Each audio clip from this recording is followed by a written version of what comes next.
If you've ever tried selling sports cards and thought, why is nobody buying my cards, or am I even pricing this stuff right? This video is for you because selling sports cards is a completely different skill than buying them. And most people make the same mistake over and over and over again without realizing it. I've been buying and selling sports cards full time since 2015, and over the years, I've learned what actually helps cards sell fast and what causes them to sit for weeks or months. So in this video, I'm going to break down exactly how to sell sports cards the right way, where to sell them, how to price them, and the biggest mistakes to avoid. If you're new here, my name is Eric Michael. I've been helping thousands of people buy and sell sports cards since 2020. I put a free PDF in the description down below so you can follow along with. Let's get into it, selling sports cards. So rule number one, if nobody wants your cards, it just means you're selling the wrong stuff or it's too high. If you can't sell specific cards, there's only two reasons: it's too high or you just have cards nobody wants. So how do you know what cards people want? I've talked about that ruthlessly, but let's just take basketball for example. There's products that are really good that are liquid, like Bowman Chrome basketball is really good. That's coming out. Topps Chrome basketball. Panini had the license. You had Prism. You had Optic. There's certain types of cards that are just more preferable. Number two, timing the market. So timing the market for selling goes hand in hand with timing the market for buying. Let's take right now while I'm speaking, for example. It's May 2026. And right now, I am starting to sell my football cards. Jaden Daniels is up like 40-50% since January. Caleb Williams, people are buying the crap out of him. I started buying these cards in January and February. Now I'm beginning to sell them. People want them. If I tried selling Caleb Williams or Jaden Daniels in January, I would have had a lot harder of a time doing that because the demand was much lower. What was happening in January? Well, Drake May was really hot. Baseball was starting to get going with spring training was about a month away. And that's what was hot right now. And that's what will sell. While I'm speaking right now in May, it's a little bit harder to sell guys like Cooper Flag. Yes, people want them, but his value is actually dropping right now, so it makes it hard to sell because you'd probably lose money because it's just worth less than it was last week. You can call this one the 90% rule. So this is where people just get this all wrong. So if you buy a card, let's take a Jaden Daniels Topps Chrome 2024 blue autograph. I have this exact card. I bought this card for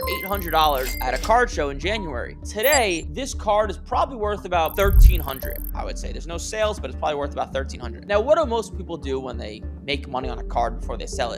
They try to squeeze every penny out of it and get that $1,300. And it takes a lot of work and a lot of effort and a lot of time. When I go and sell this card at the next card show I'm at, what I'm going to do is I'm just going to sell this card for 90%. I'm going to let this card go for $1,200 and it's going to sell very, very fast. Now, you might be saying, Eric, you're dumb. You just lost $100. You could have made more. Wrong. There's something in this world called opportunity cost. Me having that $1,200 today for this card, instead of having $1,300 for it in 2 months or a month from now, I can do more with that $1,200 today and buy someone like I just bid on a Tyrese Maxey Prism Auto PSA 10 because his value is down. The Sixers just lost to the Knicks. I always sell things at 90%. Number one, you sell things faster and you're able to turn over money faster, which makes you more money. But number two, you're also actually a person that people want to deal with. People are so tired of dealing with that dealer that is selling everything for 110, 120, 130%. How annoyed do you get when you see a card and the sales are all $500 and a dealer wants $650 because he knows what he has, right? Be the guy people want to do deals with. People come back. You have recurring customers, makes life a lot easier, which goes into number three, building relationships / selling at card shows and avoiding eBay. So almost all the cards I've sold in my life are not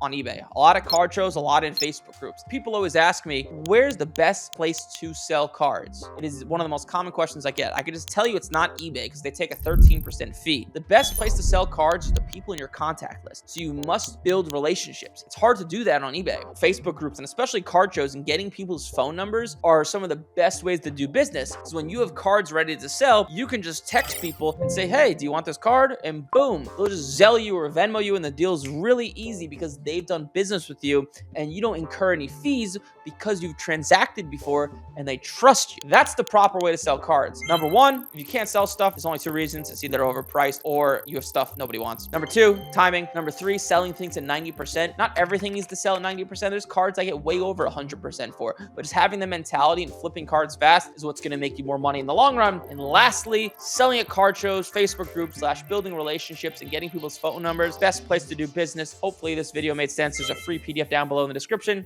I'll see you in the next one.